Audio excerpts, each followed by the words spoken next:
Janome.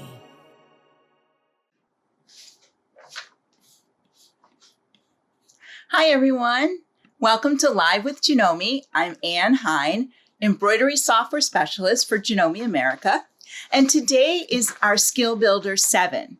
So if you've been following along, each week on Wednesday we do a new skill builder, and this week we're going to be talking about sewing on a button. And I'm going to get to that in a minute. But with our skill builder, we're also offering a little contest. So after we show you the skill, you can take a picture of yourself doing the skill or a picture of the skill, post it in our comments. And then also in the comments will be a link to go to our other page where you can fill out a form to enter the contest. So make sure you do both of those things. You have to take your picture and post it below.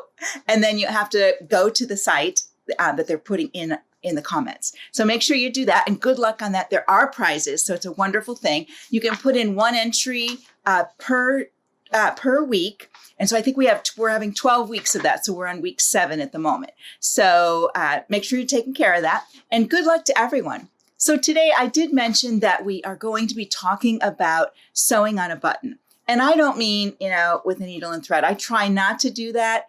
Even if I have just one button to sew on. I just did my husband's shorts. He had a button that came off his shorts, and he said, "Hey, could you get me some needle and thread to sew this on?" I said, yeah, I will, just a minute. And so he went off to take a shower, and I came down here and I just sewed that button on in no time at all. And then by the time he was out of the shower, I brought it up there and he goes, "Oh, where's the thread? I was going to sew it on." I said, I already did it. And I said, "I did it on my machine." He's like, "What?"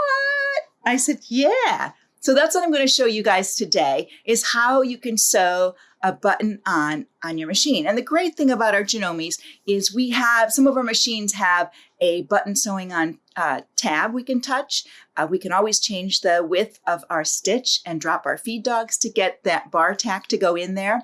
And we also have a great foot you can use for it too. So I'm going to show you all of that and talk about different buttonholes or buttons and their holes, so you can understand a little bit more about that. So let me go to the machine. I have some things set up over there, and I'll show you that. And let me just pop over there. Hang on one second while I do that.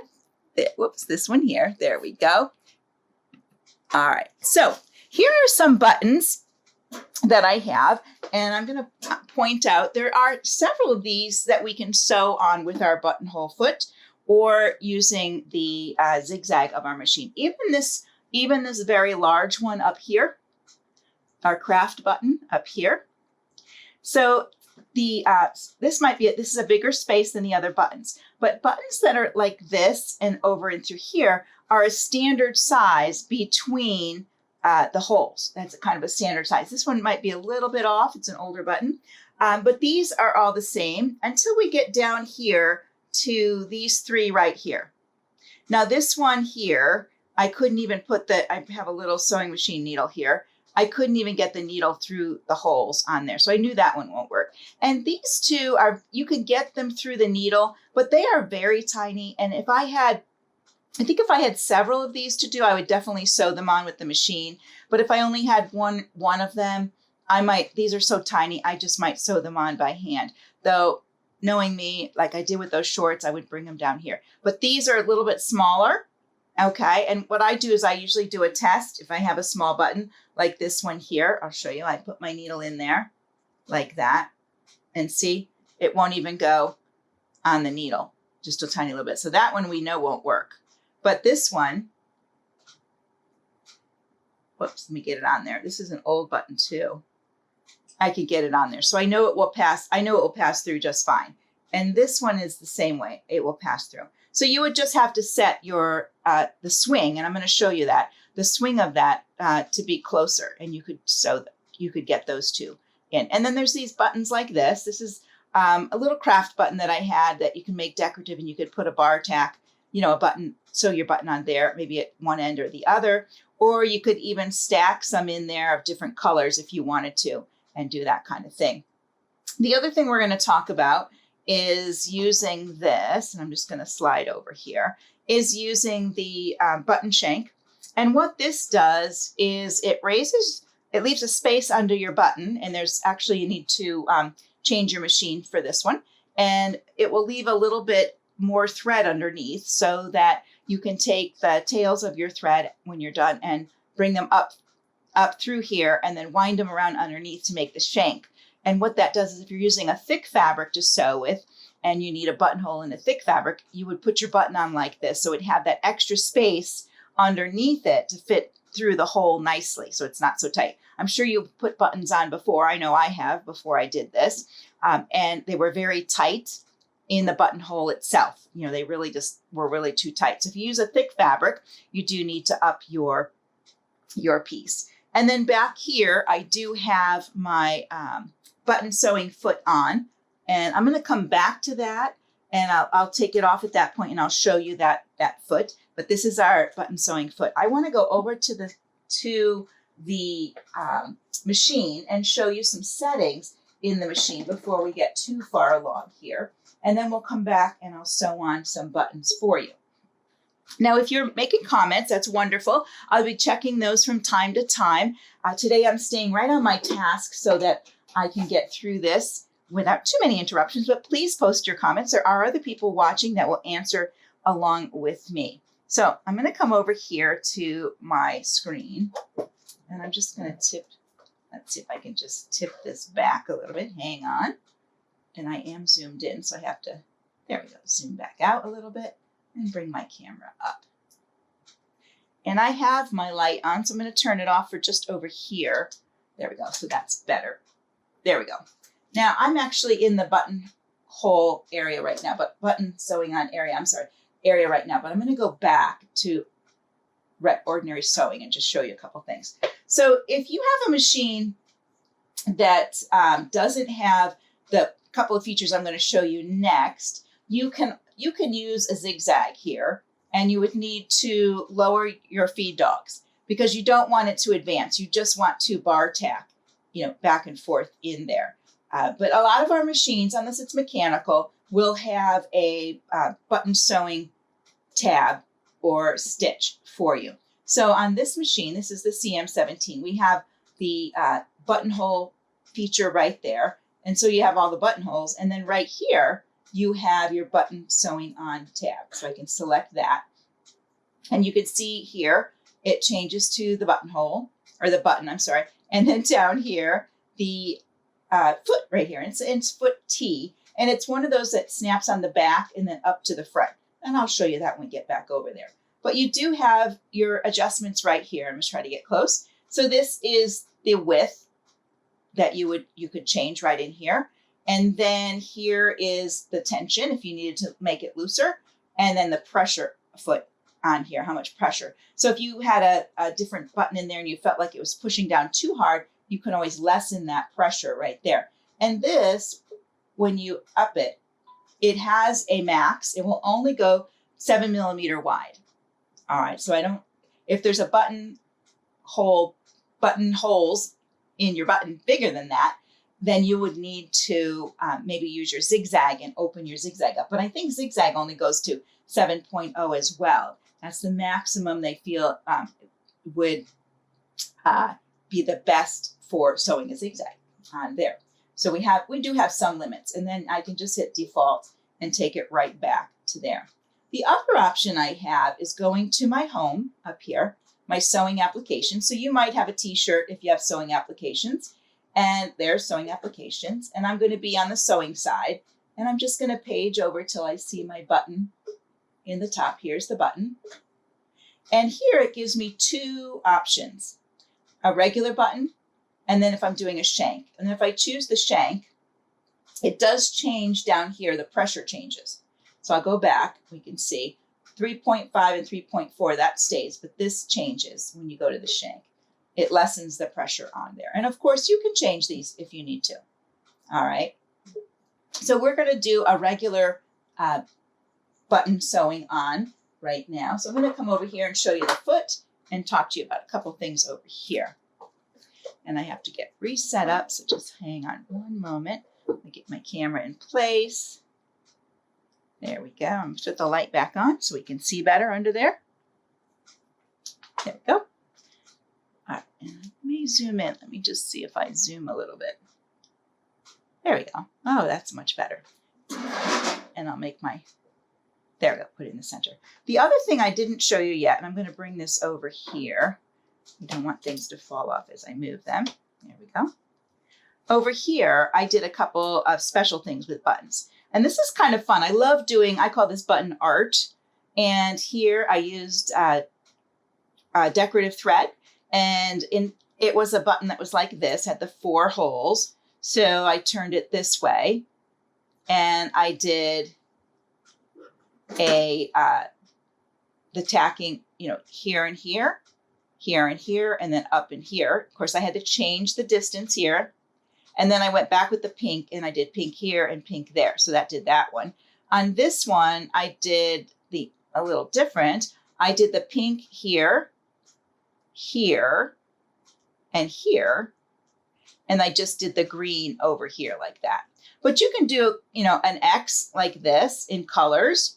You can make an arrow. If you just did here all in one color like that, that would give you an arrow. So you really have the option of doing some decorative things with your buttons when you sew them on. And this is really fun on the front of a shirt. This is really cute. When you're doing some kid things, this is cute also. I've done this on other blouses that I have. I don't have any of those blouses around to show you now, but I have done it in the past on some creative things. And even if you're adding a button to something, maybe a front of a pillow, you might be using buttons to decorate with, you can go ahead and sew them on like this. It just adds a little touch to your design.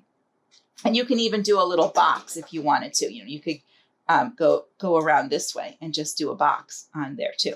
So it's really up to you. It's whatever you want to do when you're being creative with your button sewing on.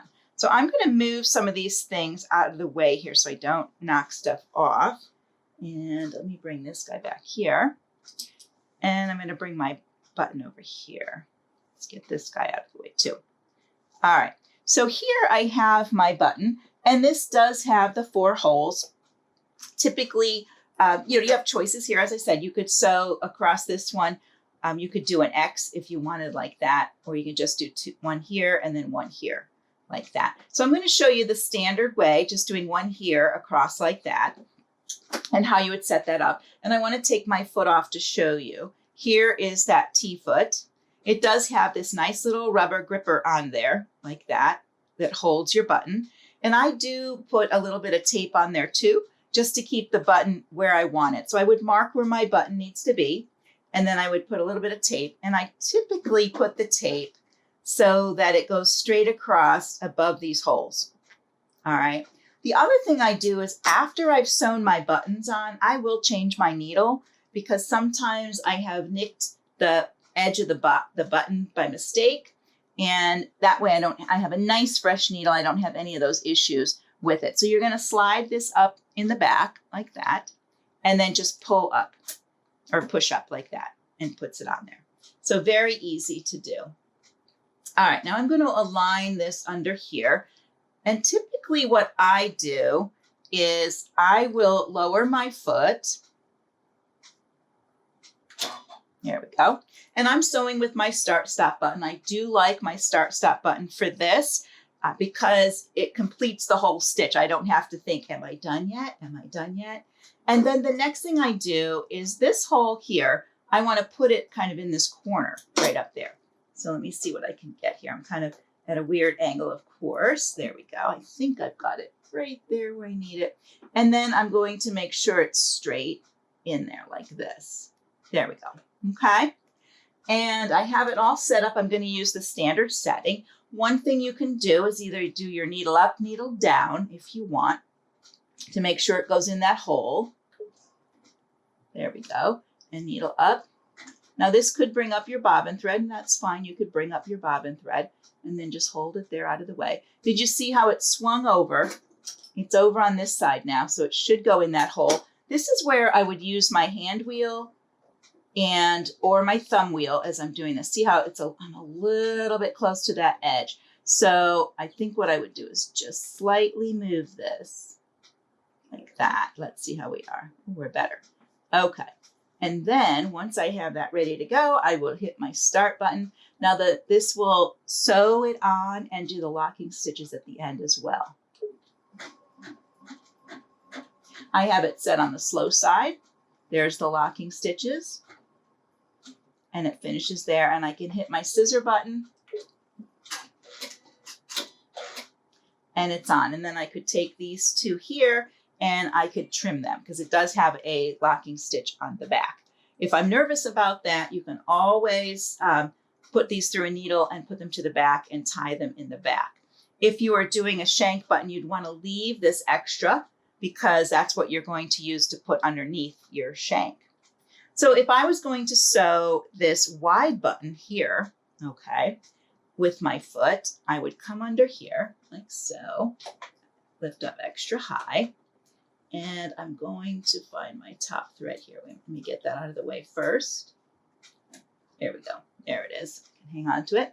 And then I'm going to lift my foot up and I'm going to bring it down in here like that. Now this one I don't need tape as much because it's big enough. It's not on the edge of my button, so I don't have to worry as much.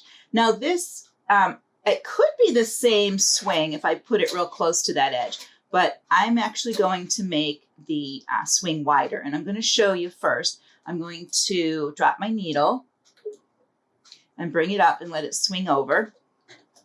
Okay, so now I can see when it did that swing that it's going to hit the button, right? Can you see that, how it's going to hit the button?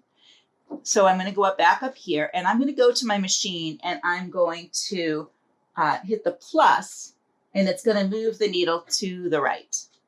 See that? And then I'm going to check again to see where it goes. Like, ooh, that looks just perfect right there. Okay.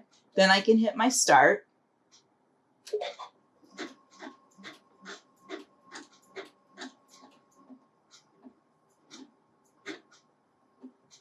And if I felt this needed more, I could just do another one because it's a big button.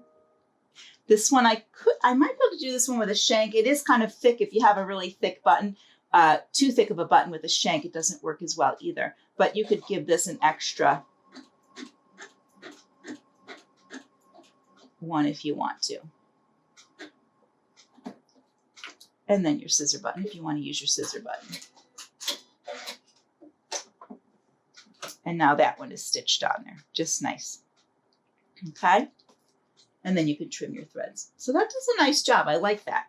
So if you wanted to, and you were doing a thick fabric, you would need to use the button shank, or some people call this the hump jumper. Sometimes you use it at the beginning of seams, or while you're hemming jeans, you can put it like this, and you can sew up through it a little bit, and then you turn it to the back and put it in the back side. That holds, when you're coming up to something thick like that, when you're buttoning up something thick, like putting your presser foot on top of this, it keeps the pressure on your machine so you don't get those sloppy looping stitches.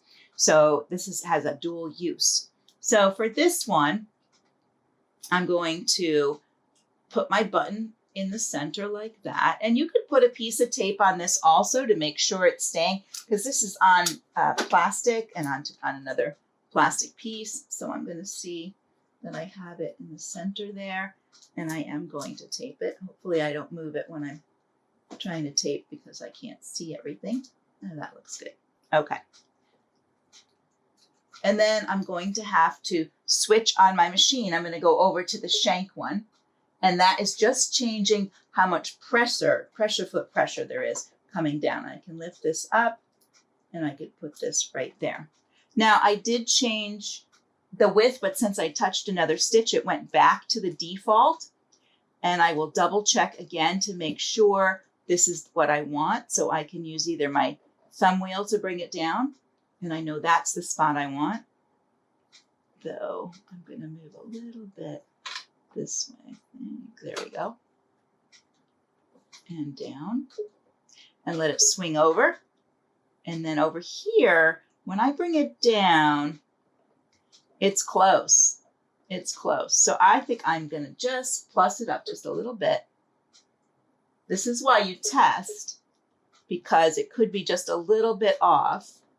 There we go. That's pretty good right there. All right, let's put that down in there. Okay, here we go. And we're going to stitch this one.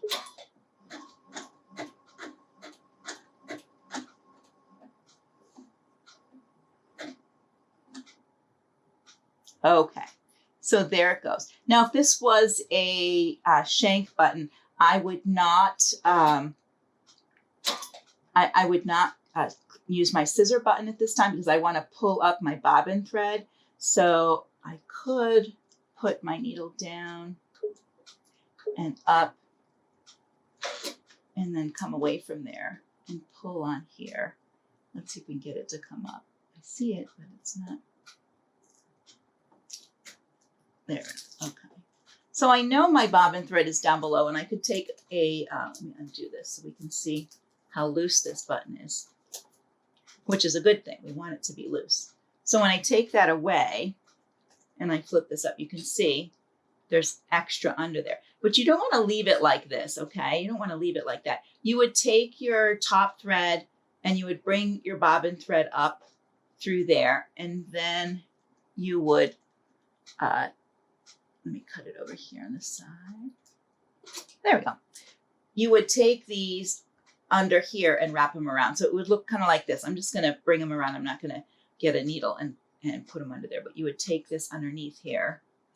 Easier said than done. And then just wind it around like this to make that shank. So you'd have this and then knot it there.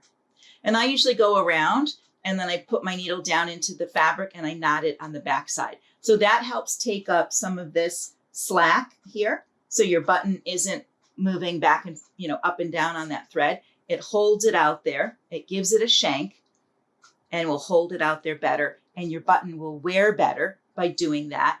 And I've actually done this with embroidery thread. So not what I would sew this button on with, but just so you guys can see. But this would help that button stay better going in and out of that buttonhole and the wear and tear on it, especially with a thick fabric. So you would have this thread wound around the bottom here to make the shank portion of it. So it gives it that little extra space. See how there's a little bit of space under there? I put my piece under there. You can see a little bit of space under there so I can get a thicker fabric. If I'm doing jeans or maybe a wool jacket, something like that, I would have that on there. So there we go. There's all about buttons, sewing on a button with your machine. Hopefully that will help you guys. Make sure you take a picture. I'm going to go back to the other camera for just a moment and say my goodbyes. Here we go. All right. So if you have questions about sewing on a button, go ahead and post it down below. That little space between the two holes, it's an industry standard. So probably 98%, 99% of your buttons are going to have the same distance. And that's why our machine is set at 3.5 for the width. That's like the standard. But I always put my needle in the first one, and you can do your needle down and then do needle up and it'll swing over.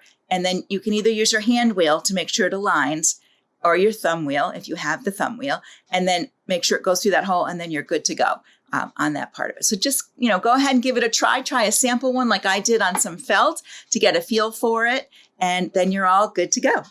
All right, everyone, have a great day. Make sure you take your pictures, post them in the comments, and then go over to the link we're posting so that you can sign up and win a prize. All right, we'll be talking to you all later. Have a great day, everyone.